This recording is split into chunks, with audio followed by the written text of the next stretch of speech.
This meeting is being recorded. So, Comrade Rashida gave a prompt in her response, which Charles echoed in his closing remarks, that we are discussing the future of life. I, fortunately or unfortunately, don't have such a grand task as what Charles had in discussing the future of life, but I'm discussing the future of this country, which is probably equally as scary since we all live in it. So I'm just gonna have to share my screen quick.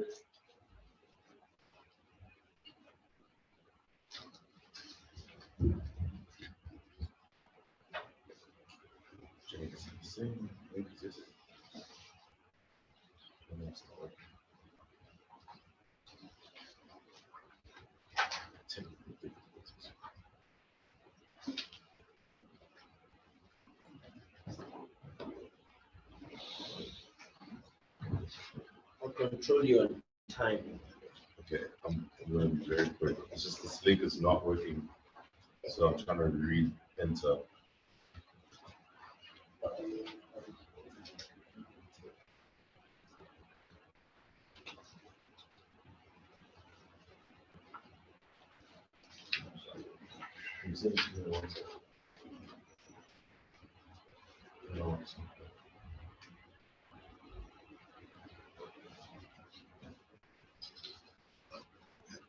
Okay, that's fine. I got it.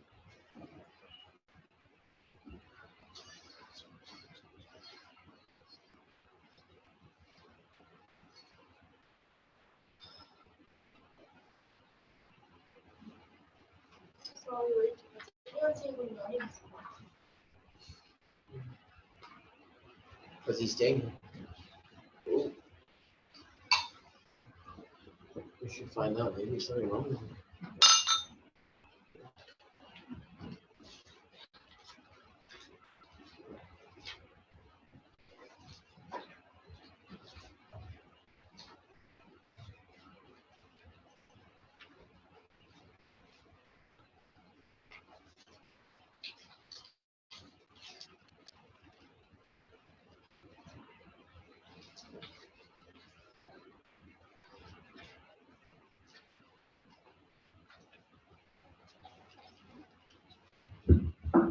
So the second discussion document is titled The ANC-Led Alliance and States is the main obstacle to a deep, just transition, very clear words, towards people and the worker-driven just transitions for a climate justice deal and climate emergency state.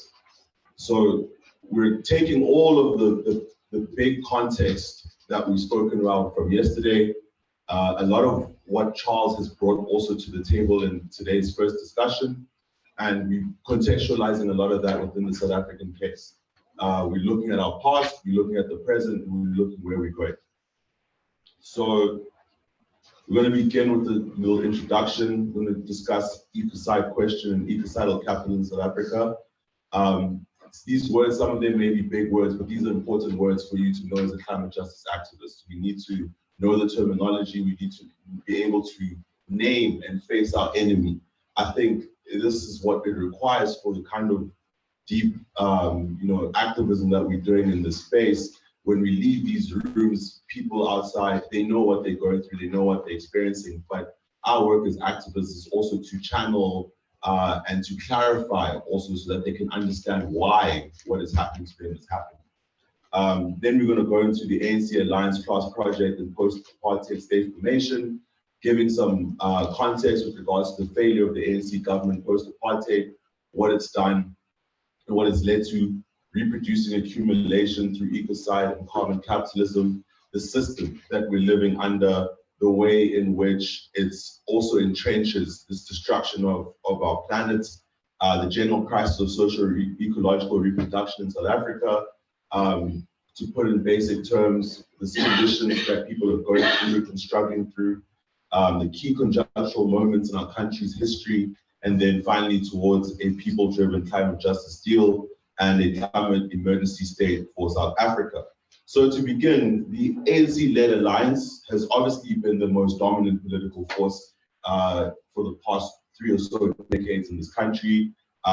It's I don't think it's uncomparable, in world history. I think there are a few cases similar to it, but the level of legitimacy that it had across the board in South Africa when they came into power, and a lot of this also stems from the hope that comes from the documents, which is the Freedom Charter, which would eventually lead to the formation of our current constitution.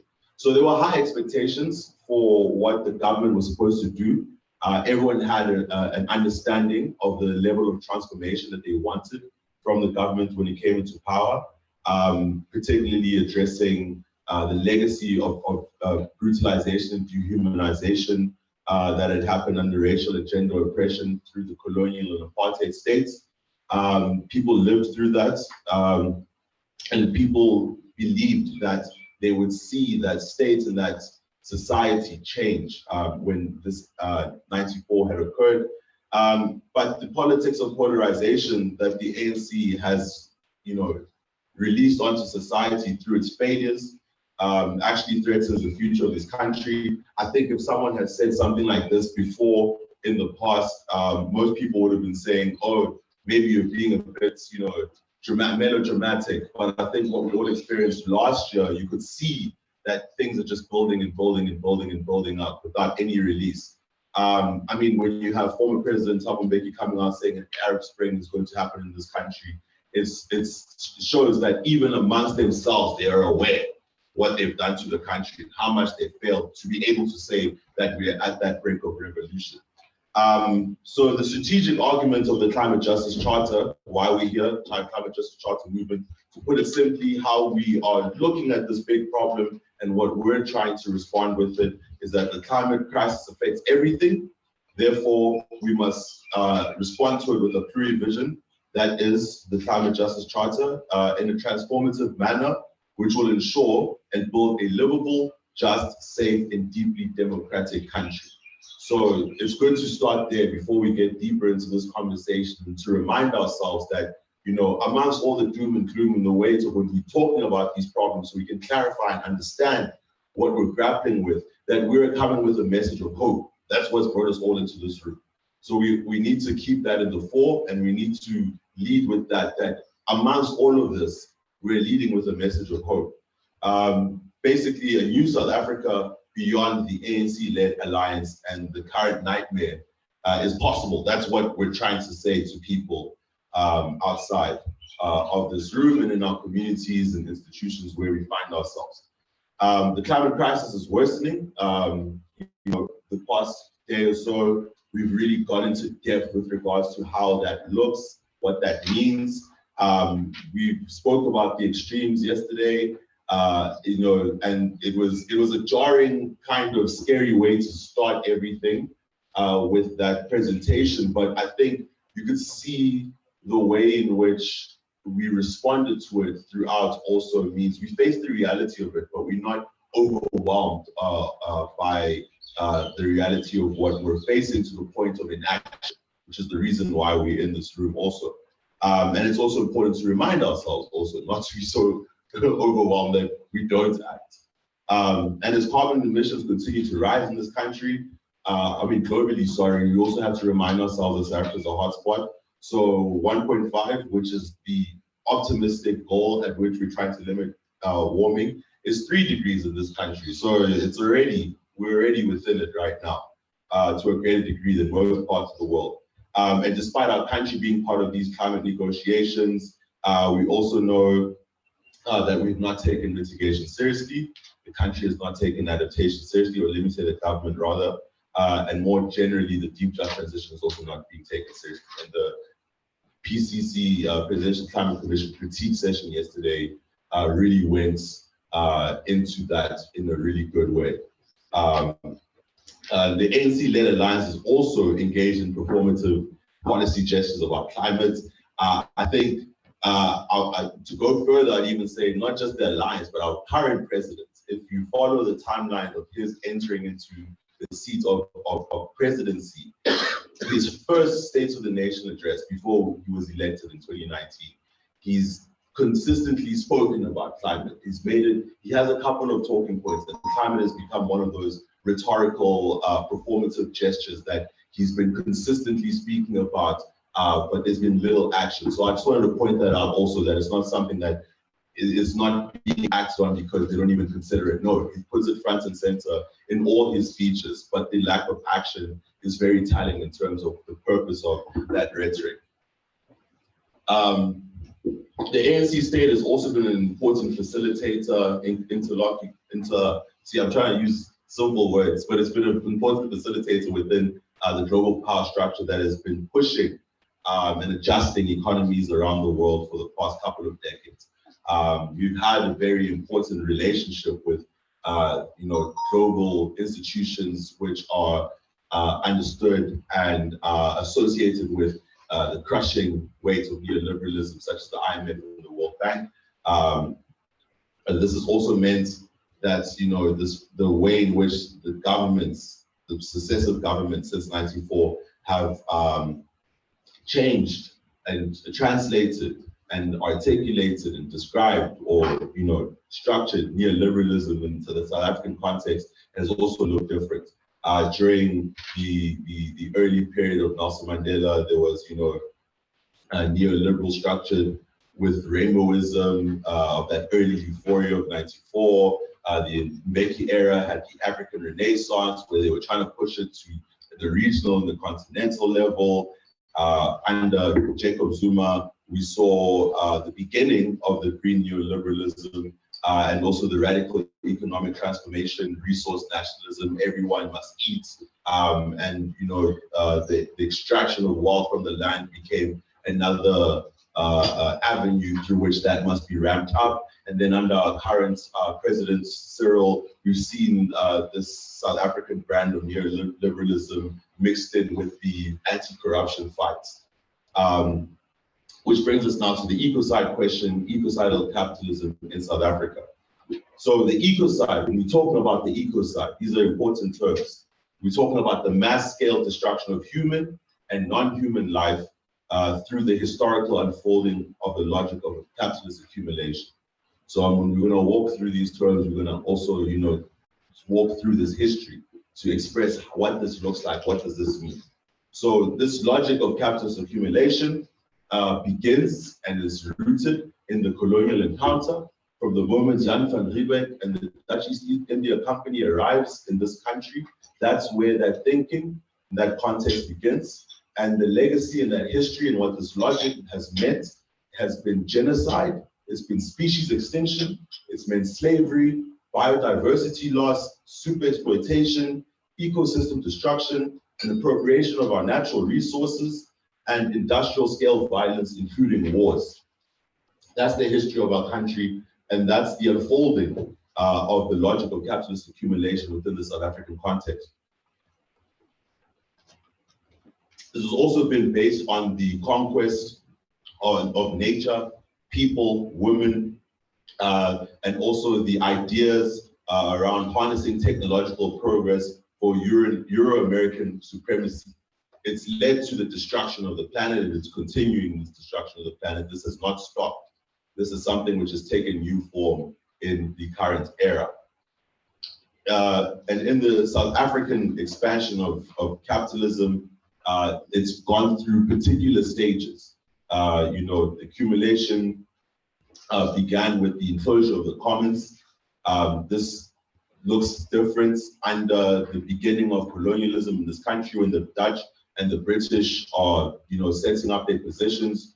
And then it goes into the apartheid era, where there's apartheid monopoly capitalism that is led by the apartheid states.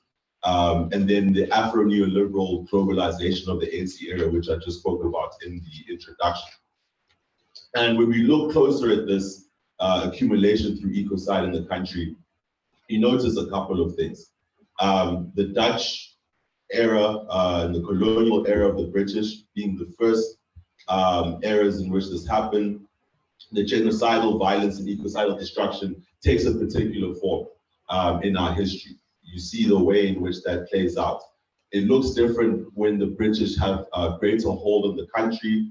You see how that continues with the destruction of sad communities, the wars of dispossession that happened along what they call the frontier wars from the Cape into the Anglo-Zulu War, the Boer Wars, and then obviously the era of diamond and mining, which has created this city which we're in today, for Johannesburg. These are the things that have shaped the country. This is what South Africa is built on. And then obviously during the era of apartheid, Afrikaner nationalism, which apartheid, the ideas which apartheid was built on, the racism, the religious fundamentalism, which entrenched some of these things which had already begun before that period. And then you can see also the acceleration, the continuation of the mineral extraction, the mining, entrenching the carbon-based industrialization, our reliance on coal, boosting productivist thinking in agriculture, and then also building the service sector off of the back of the huge labor pool that they had been endowed through the colonial construction of this country. And then in this period that we're living in now, when we've been integrated with the global financial system, and you see the continuing dispossession of people's resources, the continued dispossession of the commons, and the further entrenchment of this logic of ecocide. And natures continue to be threatened as capital continues to seek to exploit it for its own ends. Looking at what the ANC government has done and how it's continued this through deracializing the existing capital structures. They haven't transformed anything. They just put a couple of black faces where certain others used to be. There's been continued extractivism, export-led agriculture, financial integration with the global system. We're always, worried about ratings agencies, and then mass consumerism and expansion of growth. Everything is about growth. So for us to survive, but not just to survive, but to flourish also, we must tackle this question of ecocide head on. And it needs to be front and center in our struggle as climate justice activists. The Climate Justice Charter looks to put forward a pure vision which anchors our resistance in a living praxis. We spoke about praxis yesterday of radical non-racialism. This radical non-racialism is part of our history of struggle in this country. It's in the history of peoples and workers in South Africa who struggled against these systems.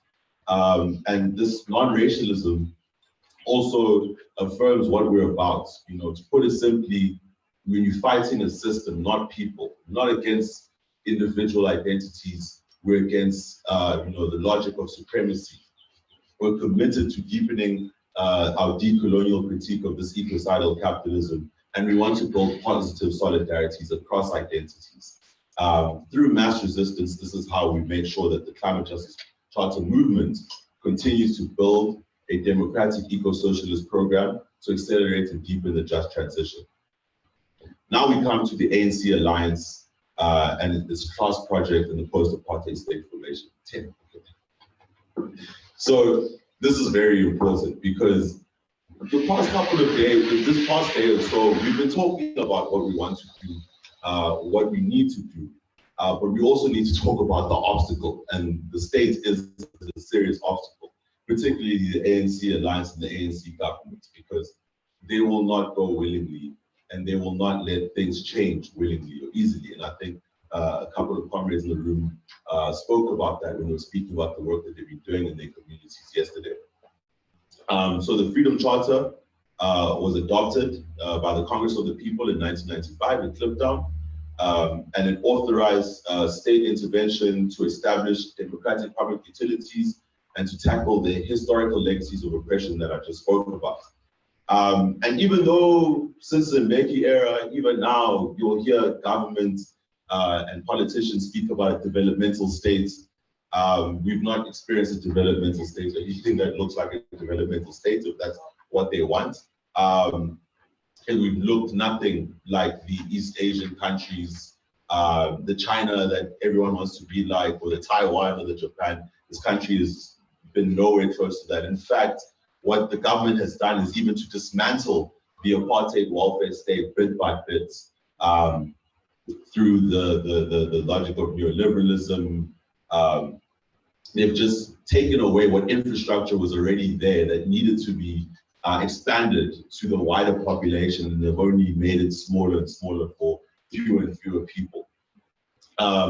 And what the Afro neoliberal state constructed by the ANC has done is to ensure that the risks to capital are minimized. Everything that they do has been to protect and maintain their relationship with capital.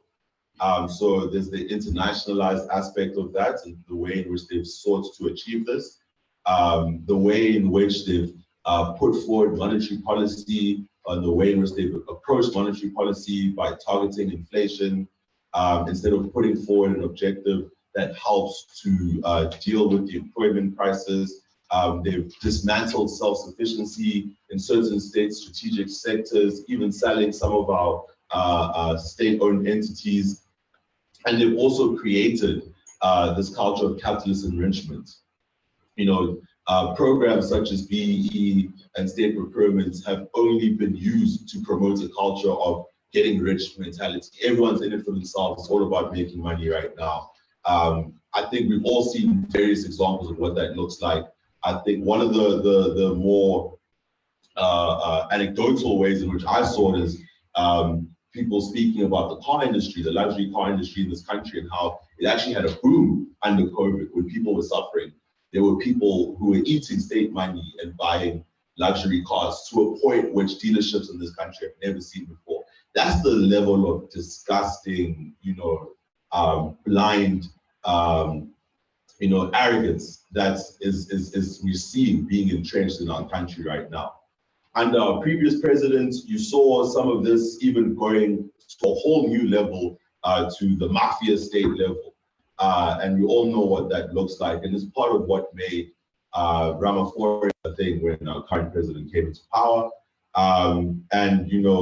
Since the closure of the RDP office in the early 90s, the ANC government completely turned its back on reconstruction and development.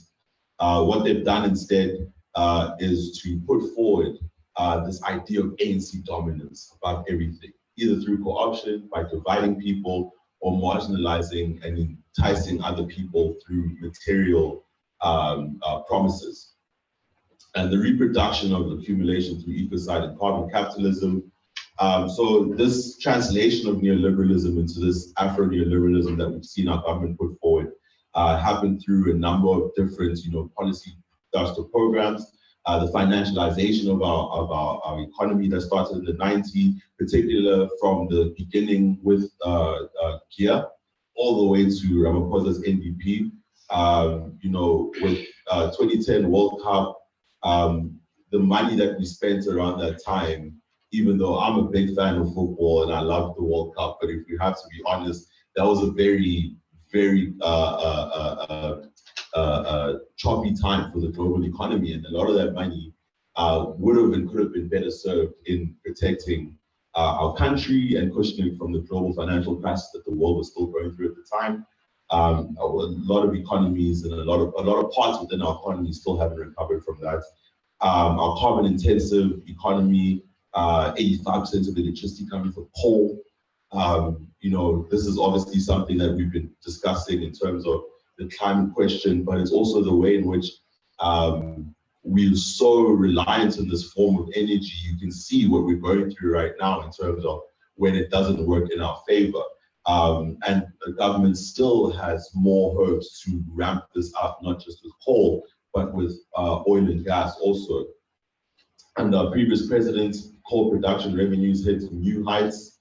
And then also the push for extending mining and mines across the country has also led to it being opened across several new parts of the country. You can see this whole chunk of where we live in the eastern part of the country, how much of that is just carved up for this kind of resource extraction.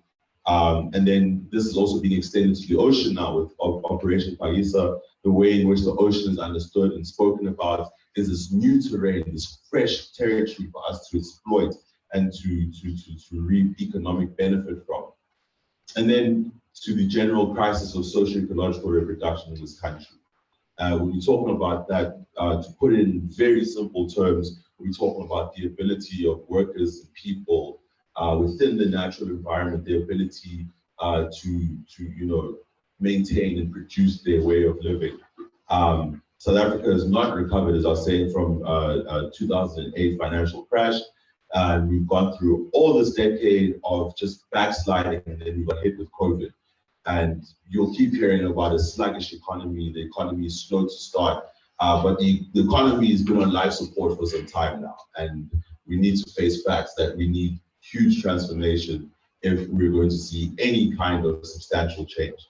And as it continues to get worse, you're seeing it through the unemployment, you're seeing it in load shedding, you're seeing it in the hunger crisis, you're seeing it with the water inequality, and you saw it with the excess deaths during COVID, that the state just can't do anything anymore. And it's just becoming less and less effective at being able to deal with any crisis or any problem. We just have more that are coming in. And then we also have the crisis of gender-based violence also, which I think is also important to note, which just shows a society that is crumbling not only structurally, but also morally. There's a deep sickness within our society that is beginning to show itself more and more. But people have tried to respond to some of these crises. We spoke about some of it yesterday in our cost of living panel, UBIG being one of the responses that I just wanted to highlight in terms of fresh ideas that haven't been implemented by the state, but could make a huge impact if they were to be taken seriously. So with all of that, all of these issues, everything that we've come through, there are key moments though in our country's history, particularly post-94, where you can see the kind of degeneration of our government in terms of where they stopped being able to actually have any kind of legitimacy in terms of the way in which they've dealt with things. And it's been science leading up to this point, from the arms deal straight in the 90s, when the country needed deep transformation, that was happening. 2007, the response to Mbeki neoliberalism led to the ushering in of Jacob Zuma into power. The Marikana massacre in 2012 was also a very big moment in our country's history, where you could, if you had any reservations about whether the government was for the people, that was a day where you should have realized that no, it was not. The climate shocks which we faced in the past decade, all the way into this year, it just continued reminder of the state's inability to deal with crises of that scale, and we've got more to face in the coming years. Fees must fall, which showed a serious failure in the state's higher education policy, to the point that it generated that kind of unrest among students. The life is demanding crisis and COVID-19 pandemic showing how uncaring the government has been, and the way in which they are not afraid to sacrifice lives for the opportunity to make a quick buck, either through the financial failures of how the menu was managed, to the PPE scandal that had happened during the COVID-19 pandemic, the July unrest of last year also, which showed some of the tensions that are underlying our society, and also the way in which the ANC forces have been clashing within their own ranks, the violence, assassinations that have hit certain parts of our country. But to end it off, as I began, we're here with a message of hope. And taking all of that into consideration, we must also keep the hope at the forefront, and also understand, reflect, and review what we're trying to put forward and what our message of hope brings to all of these crises. The Climate Justice Charter, as I said, puts forward this clear vision which attempts to confront all these multiple crises that are destroying South Africa. We're moving beyond single issues, as Comrade Charles said earlier, that there's no more time for us to nitpick and say, we're going to choose this one thing. We're going to push this little rock up the hill for the next 15 years, and then we're going to move on to the next crisis. There will be no South Africa by that point. We need to confront these things head on right now. The crisis of political leadership at the state level also reinforces the approach and imperative that the CJCM puts forward, that we need to accelerate and deepen the just transitions from below in communities, workplace sectors, and the state.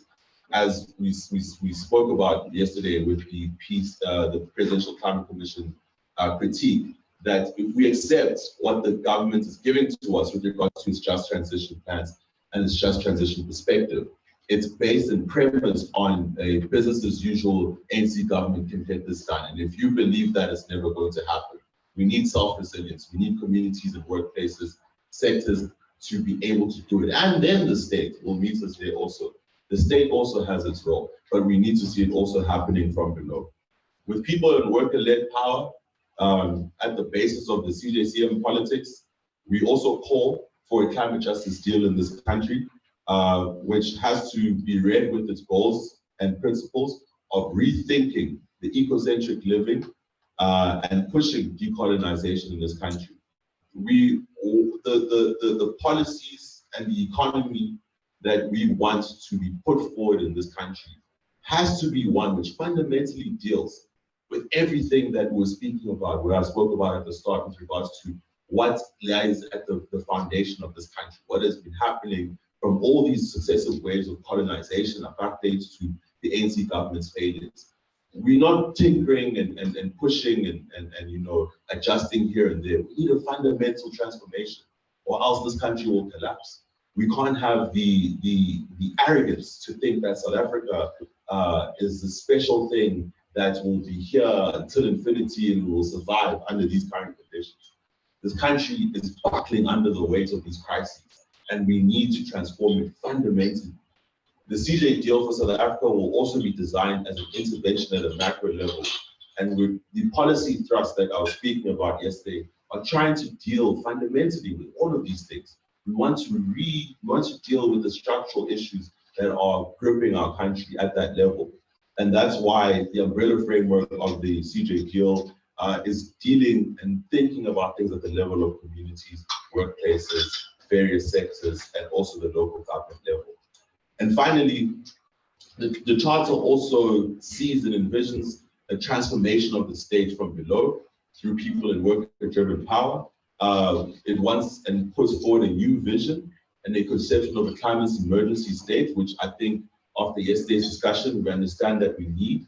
We need to be in a climate, put our states in a climate emergency footing with the right competencies. It needs to be functional. And it needs the right institutions, new institutions, which deal with the challenges that we'll be facing right now and tomorrow. And then also we need to be re-embedding the states by people in worker-driven power with deep just transitions across the country and localized CJ deals, as I was speaking about also yesterday, which are based on democratic planning that takes place in communities, workplaces, sectors, local government, and the greater state more generally. Thank you for your time. We got to the 11th. So we have, half an hour for some questions. I'm self-chairing, so I'll take the questions as they come. I'll take them in rounds of 3. So I see one hand here, one hand, and then one hand here, and then I'll take the next round. So I'll begin with the, sorry? Oh, right there in the back.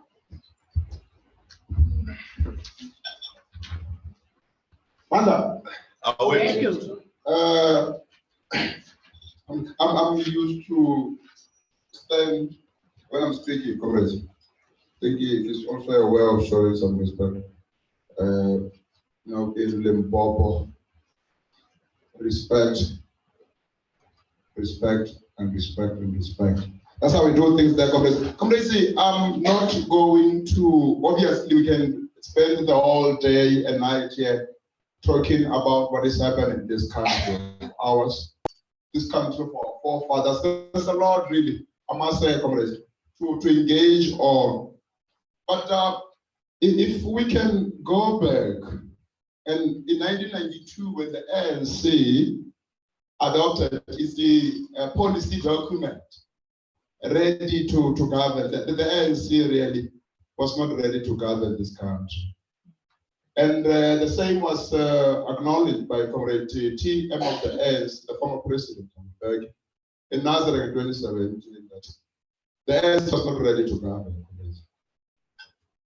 So, Comrade Motlanthe earlier this week, if not last week, and had an interview with one of the officials from Newsroom Africa, where he also acknowledged that the ANC was not ready to govern.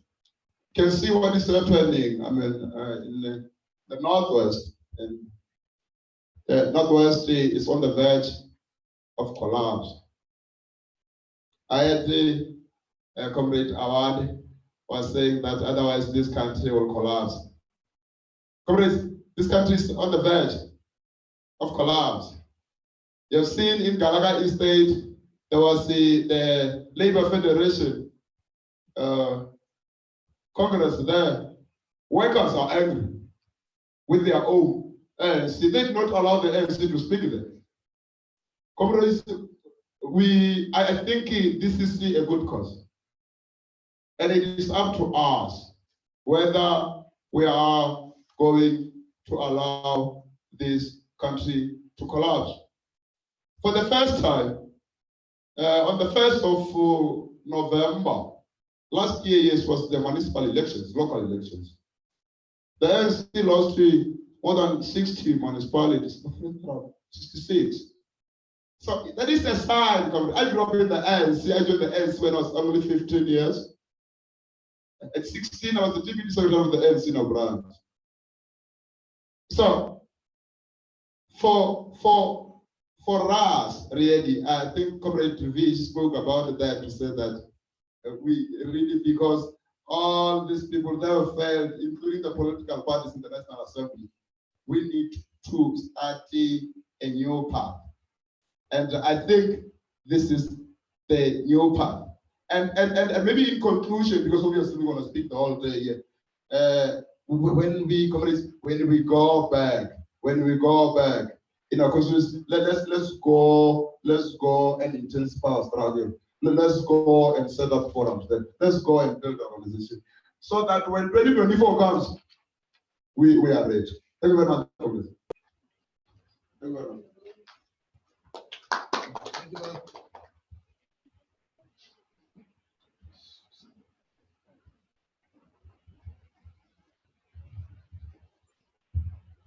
I'm sorry I'm late. I just give an irate client more infection than irate. So I don't agree that.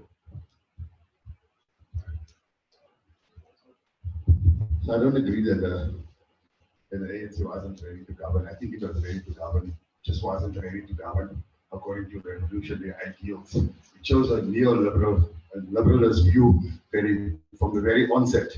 I personally know people who, in the pre-election phase, this is pre-94, who were identified, people like Trevor Manuel, to go and work and be supervised and be indoctrinated by the World Bank and the IMF. They had stints that they were doing already then while we were on the streets knocking on doors and dropping off pamphlets. They were in boardrooms around the world talking to the World Bank, actually being trained by the World Bank and the IMF. The current deputy, what is this? Kubeayu. He was one of the ones that were the juniors that were taken to diplomatic stations around the world to be able to reinforce this idea of neoliberalism. And today we are seeing the effects of that. So the ANC governed. It was a period in time that was relevant and necessary. We can't take away the fact that all of us, or most of us in this room here, we built the foundation of our liberation. We fought for it and we delivered it. But this is the new reality. The ANC, I say to people for many, many times, I just want for some context. I grew up in ANC ideology. My grandfather was of Robben Island before my diva got to Robben Island. They were in the founding group of MK, Reggie Vandia. So we know the ideology. I used to say our blood flows green, gold, and black. Right? If you cut us, we'll breathe the ANC flag. But today, I will admit openly that the ANC is the greatest obstacle to progress in this country. They're actually an impediment. And they're not an impediment because we don't like the ideology. They're not an impediment because we don't like Cyril or whatever. They are an impediment because they are clueless. They do not have the strategic objective, the strategic and critical thinking necessary for the world that we find ourselves in. If they did, so fancy documents at the Presidential Climate Commission, all the NDAs, all our submissions, in theory, the policy is so good we can ask about it. But guess what? They don't have a clue about what is actually necessary. So we have to go back to wish the LDF dialogues we used to have from the beginning, 2016, you and I camping sleeping in a tent outside the treasury, and the conversations we had.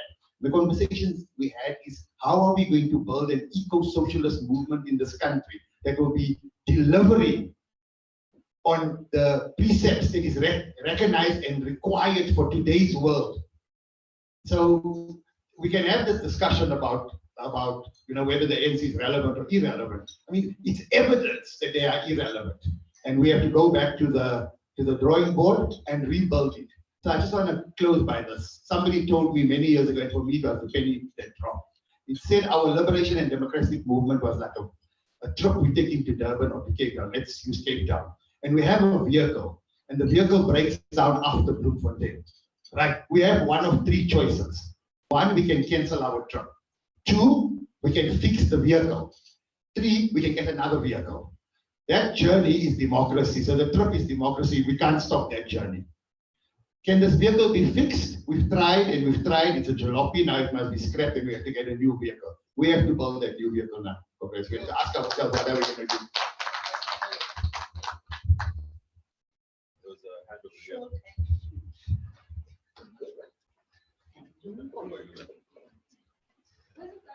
There's a hand here. Okay, so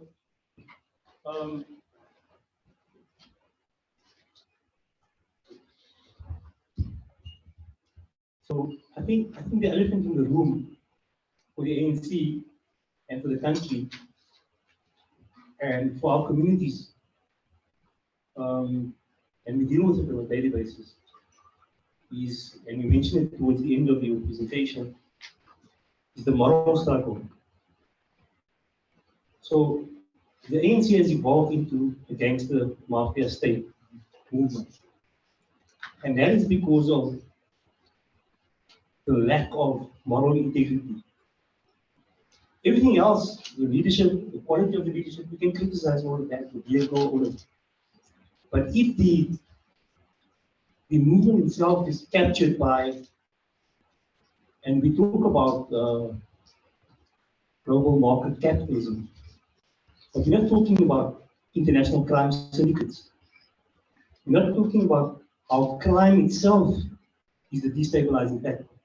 Right from the top, right to the bottom. And Comrade Marcus mentioned it yesterday and today in his submissions, is that we cannot build a climate justice society without peace in our communities. And that peace is currently being undermined not by the state, as much as is an impediment, but by the criminal syndicates that have taken over the state in much of our communities. So we also have to address the issue of crime in our strategy, in our way forward, in looking at how we can build this new society. Because as long as we are captured, and as long as our children's minds are captured, and their souls are captured by drugs, by gangs, by crime, all of these interventions, and Comrade Geronimo sitting next to me here, and all of those that live in the kind of ghettos that we live in, can relate to what it's like to be denied your freedom, not by the state, not by but by your own community itself, that has been criminalized. And so much so that ANC has been criminalized, and the DA has been criminalized. They've been compromised by criminal syndicates, by people and syndicates and organizations with objectives that is much more evil than those that we are confronting right now. And these forces will also not allow the climate justice movement to build within those power vestiges that they've got.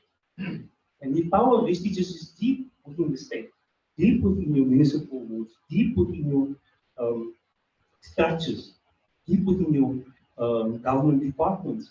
If you look at corruption throughout, I think the biggest failure of the ANC is not the policy, it's not the ideas, it's not the lack of understanding, it's not the commitment to democracy and freedom. It is the fact that they've succumbed to corruption. And corruption is one of the one biggest element that is destroying the social fabric of our society. And we have to address that, and I don't see it in any of our discussion documents.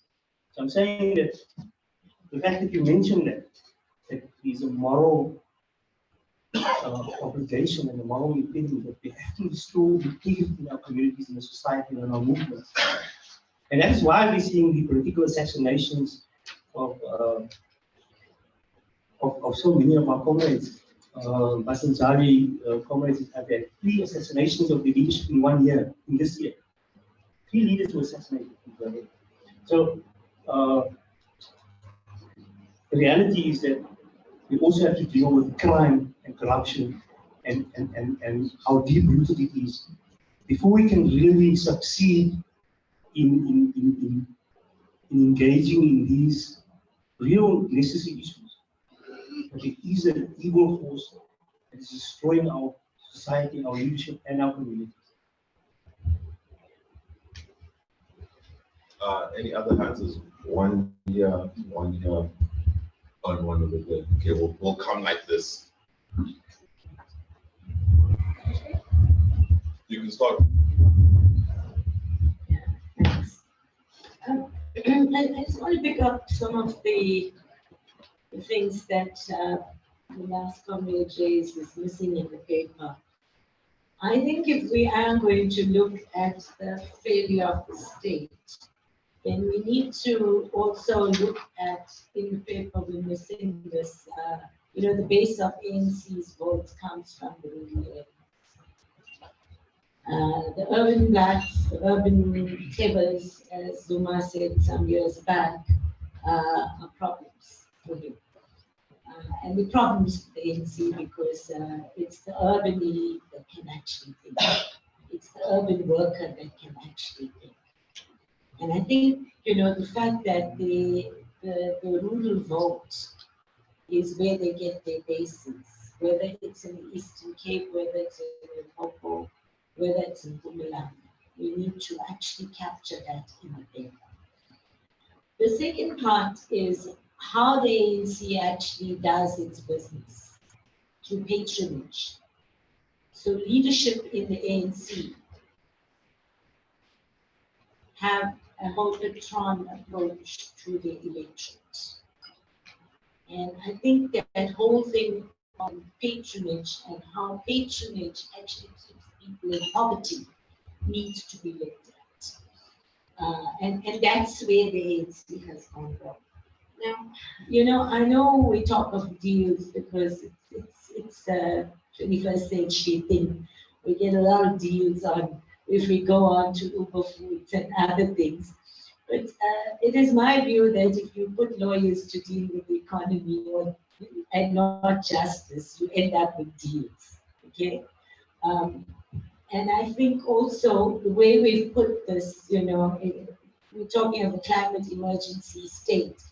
Now, remember, a lot of people are going to remember the state of emergency and the state of disaster that came about. So we need to find a way to put our points around this without the deals that go on with corruption and without people feeling that this is going to be a state of emergency that controls their lives.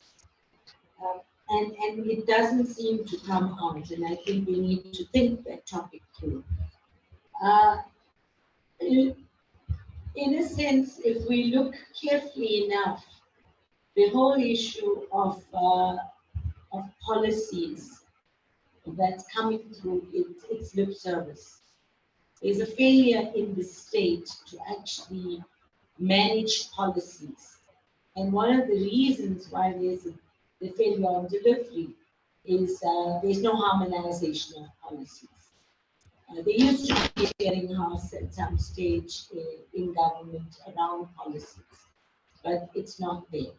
I think what we didn't cover in this paper is the failure of intelligence in terms of the security cluster in the country. And, the last speaker spoke about the issues around conflicts and crime in communities. You remember Paget in those old days and up to now and the others. And it started with drugs actually in the communities and gangs. And, in all townships, you have the problem and it's become endemic. Certain areas have become areas that are totally controlled by criminals, and youth just get drawn into it because that's a way of life for them. And that's what we want to shift, and that's what we criticize in the ANC state about. And then taking it further, it's the lack of delivery in the state. And the lack of delivery in the state is about the fact that corruption is pretty endemic. There's a corruptor and a corruptee. So there's a private sector person involved, and there's somebody from government involved. It's not just one way that it's just the ANC politicians that are corrupt. It's also the ANC black-owned businesses that are corrupt. And we don't seem to put that through in the paper. But I think it's more that we haven't built a capable bureaucracy. We haven't separated state and party. The ANC is not a ruling party. It's not a liberation movement. What is it? There needs to be a clear separation between the party and the state. And if there is that separation, then you can hold people who are in the state accountable. So if we come back to the security cluster, we're also now having a weakened judiciary. And I think we haven't covered that in the paper. The weakened judiciary that is now taking bribes with the Shope case and a couple other cases, it's become very clear. That was our last resort, the last line that we had of defending democracy. And that's gone. Yeah, I think we can go on for hours, but if we are going to talk of the eco side, let us ensure that we cover it fully in all its, in all the possible ramifications that we can see on how it affects life, how it affects human dignity, how it affects the respect for the environment and as well as humans. And I think the fact that we haven't managed to deal with crime, hijackings, rape, murder, those things it just goes to show nobody values life in South Africa. When a youth can actually go and rape his granny, it says a lot about what quality of life we've developed and what future and what better life the ANC delivered in this country.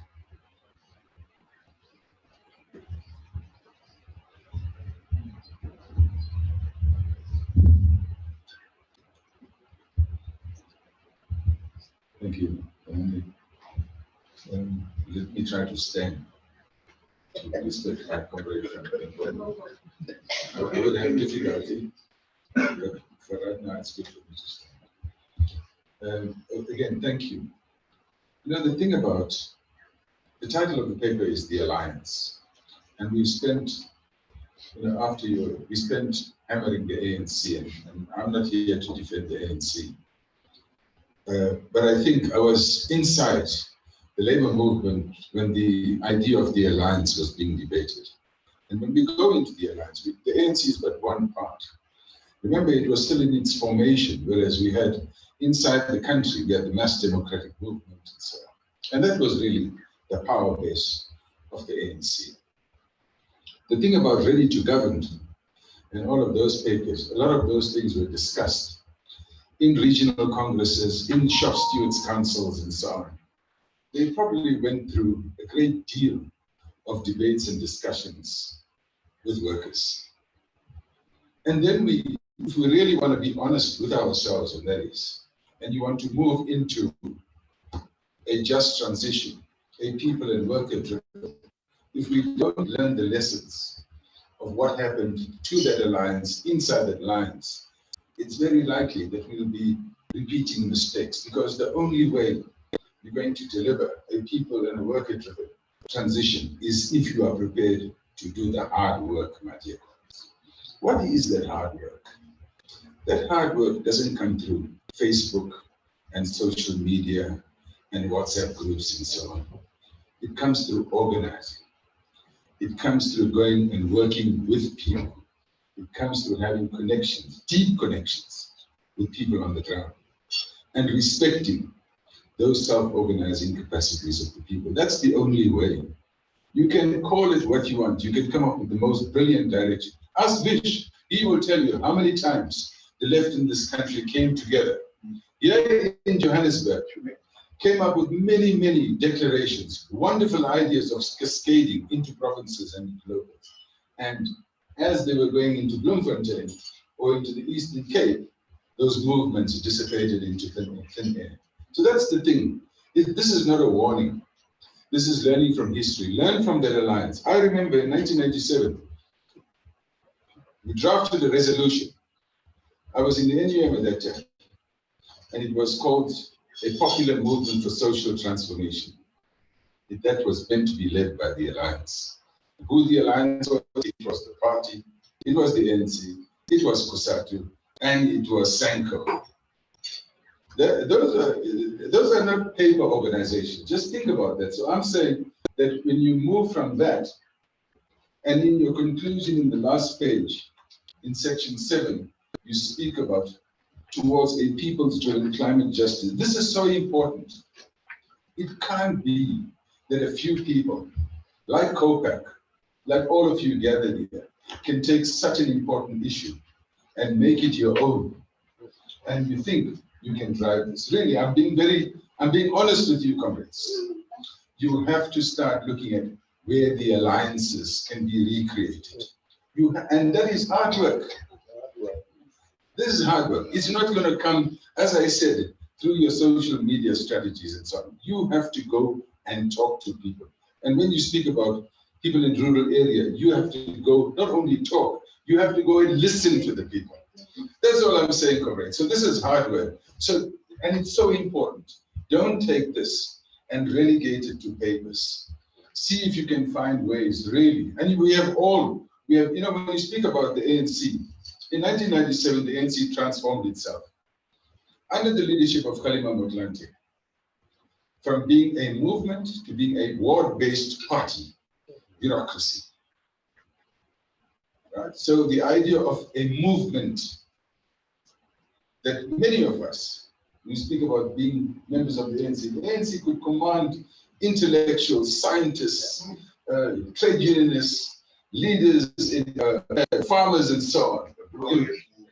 That was the movement. But the moment you start to say that the ANC is the party bureaucracy, then it means you have to be a member, you have to attend branch general meetings, you have to be on the executive. So that's a kind of pillar.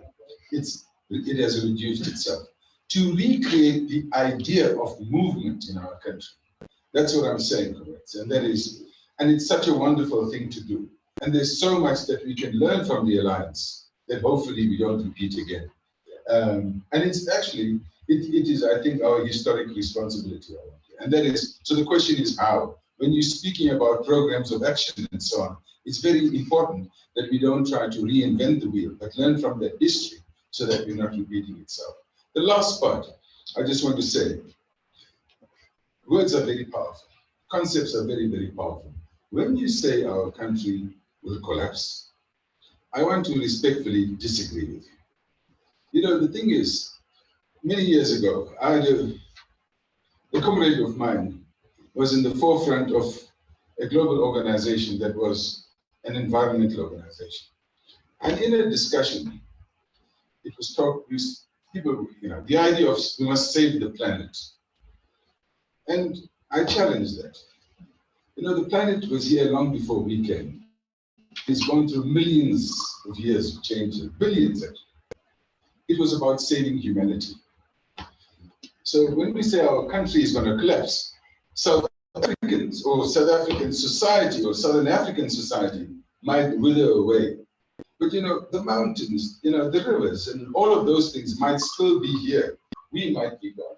And I think in the way that we need to, if we're speaking outside of ourselves and we're speaking with ordinary people, part of what we have to do is to learn from them on how they interact with nature, but number one, but number two is what is the future of humanity? Not necessarily what is the future of something called South Africa. I don't know if I'm making myself clear, because when we take it upon ourselves that, hey, we're speaking about humanity here and common humanity, then I think maybe, when you speak about hope, Awande, that's where the hope could come from. But when you speak about our country will collapse, everyone, including the DA, is going to say, you see, we told you so. Even ANC people, even the comrades are saying our country is going to collapse. And we dare not do that. Thank you.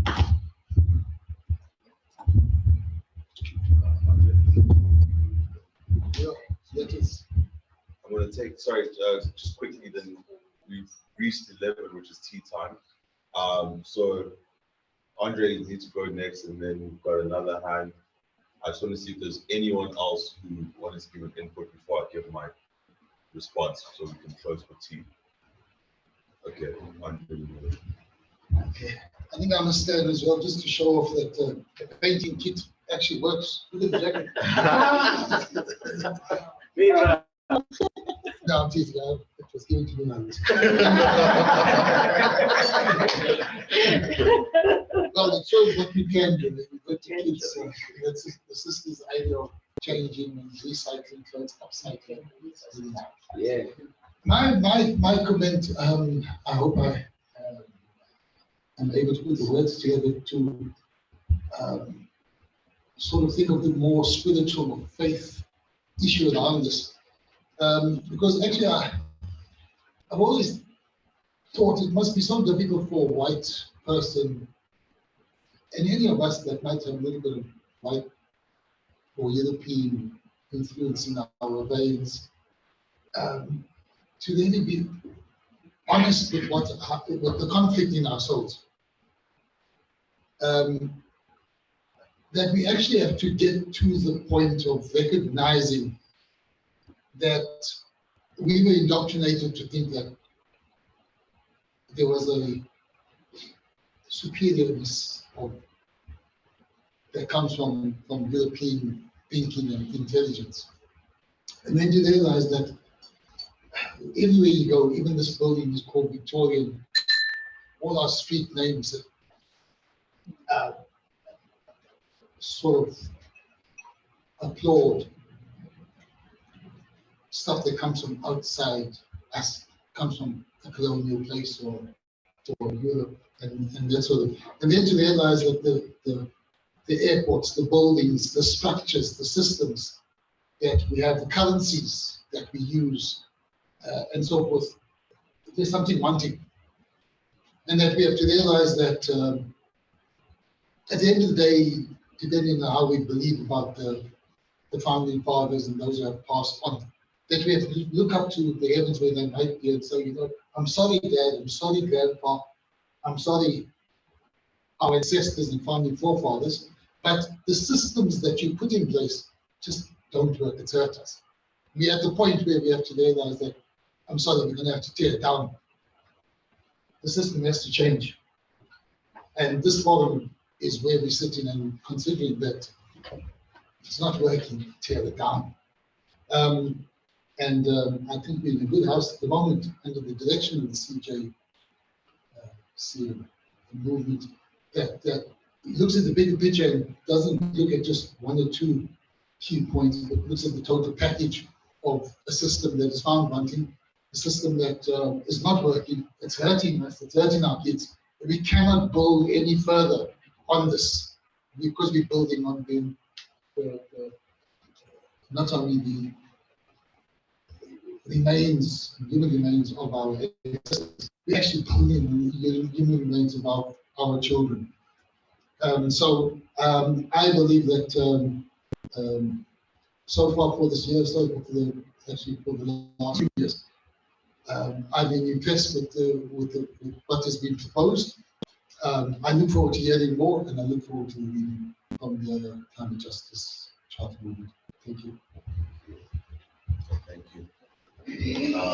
And our final input. Thank you, dearest comrades. I'd like to apologize for arriving late because my alarm usually ends on Friday and I forget about that. And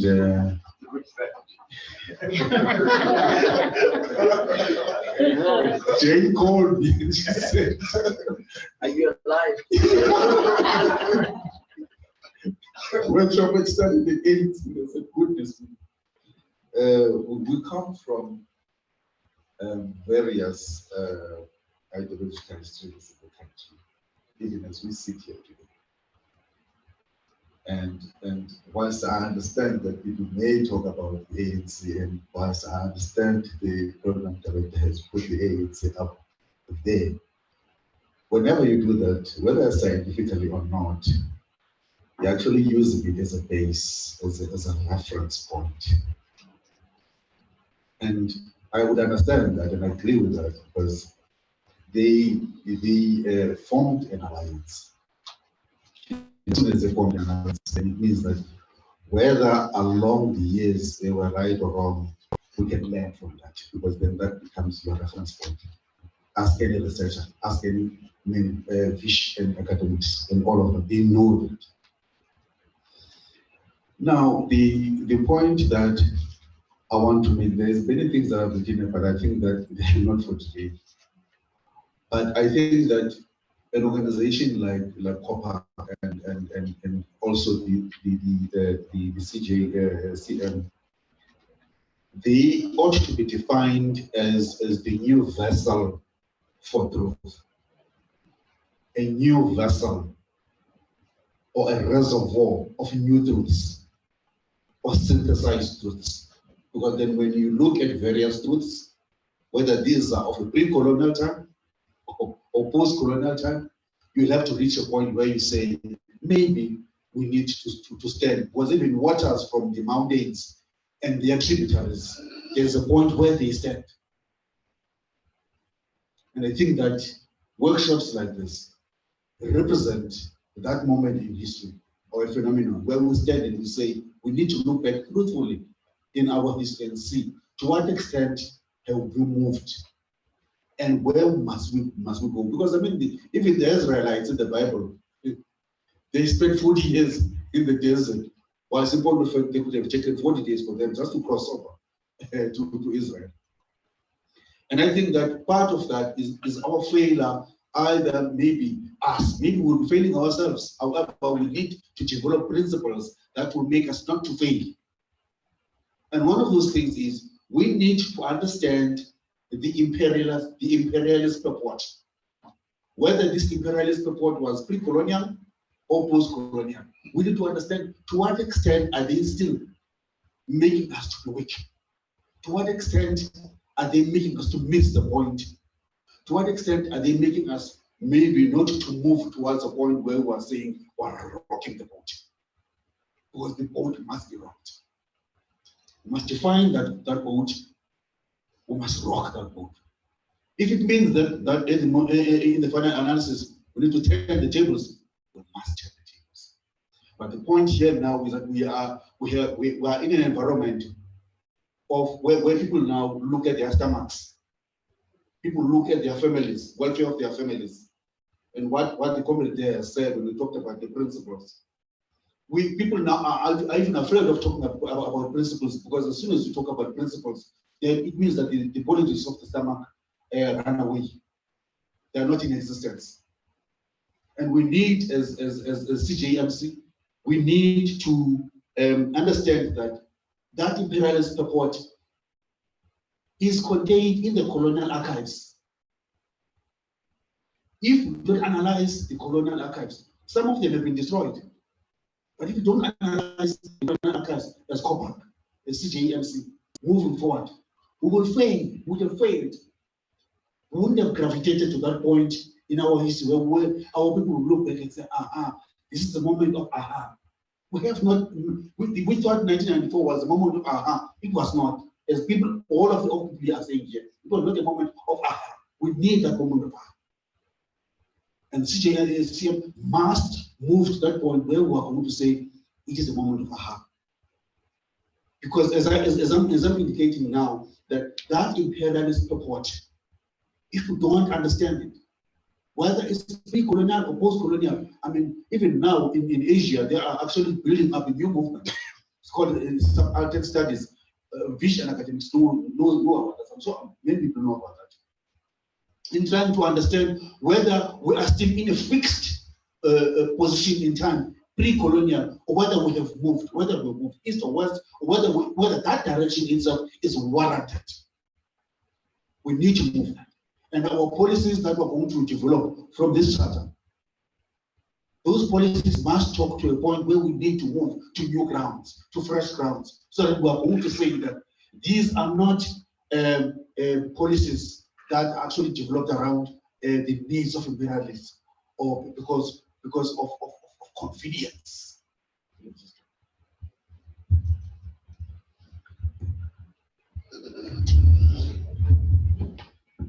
Thank you for everyone for engaging with that paper and the presentation in the way that you all have. I take the responses, I take the inputs and the energy that everyone gave with those responses, and I think it shows a deep thinking, which I think sometimes we don't give to this issue in particular, because we're always facing it. When you live within something, you also tend to find new ways of addressing it and expressing it, reflecting on it. But the responses that everyone gave shows a level of reflection, understanding, which I think we hoped we would have in this space.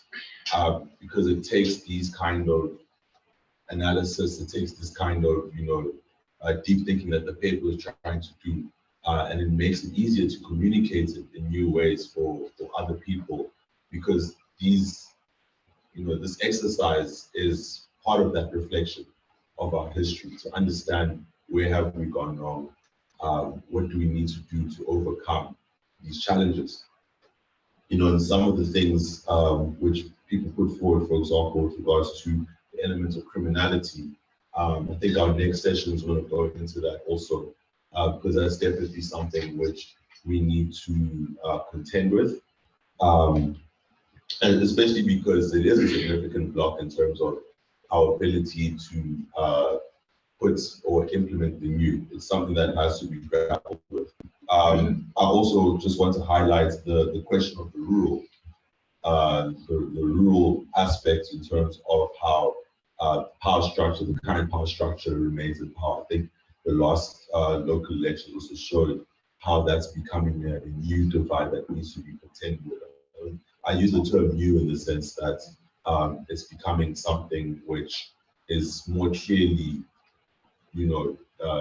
seen, which means we also need to be able to communicate and keep the conditions of people in the rural areas at the front of our minds in terms of how we're thinking about these issues and how we're thinking of this transformation that we're trying to pursue here. Also, I wanted to highlight the point about what is the future of humanity. I think that's why we're here, but I think that that terminology, the old kind of like language of that, is the challenge which we need to continue to give ourselves in discussions with people outside of the space, and that I think being here already shows that everyone here is concerned about the future of humanity. Not only are you concerned, but you're trying to build a future for humanity, trying to give a future for everyone else. But I think that's something that we need to carry with us in all conversations and all our spaces in terms of how we do our activism, is that that it must speak for itself in terms of people must encounter it and say these are people, or this is a person who is building a future for humanity. And then I just want to end off by saying, with the point about also the moment of aha, I feel that we need consecutive moments of aha in terms of something that in the future people will be able to look back to, the same way in which we're able to speak now about key moments in our history where things have gone wrong. It would be something that we need to leave to say these are key moments where things went right, where people came together and they implemented these solidarities that have led to a better world. I think that is the challenge of us as CJCM activists, is that that's essentially what we're trying to do. But it is also necessary that for us to be able to do that, we must contend with our history, and we must contend with the failures. And I hope that in the next sessions we continue from where Charles set us off at the beginning into now, that we'll be able to continue to build on these kind of reflections, so that we can leave here with a clear, precise understanding of how we do create those moments of aha. Thank you. So T2 25 to comrades, and come back. And then we're going to look at the criminalization of South Africa's market democracy. We're going to look at it squarely.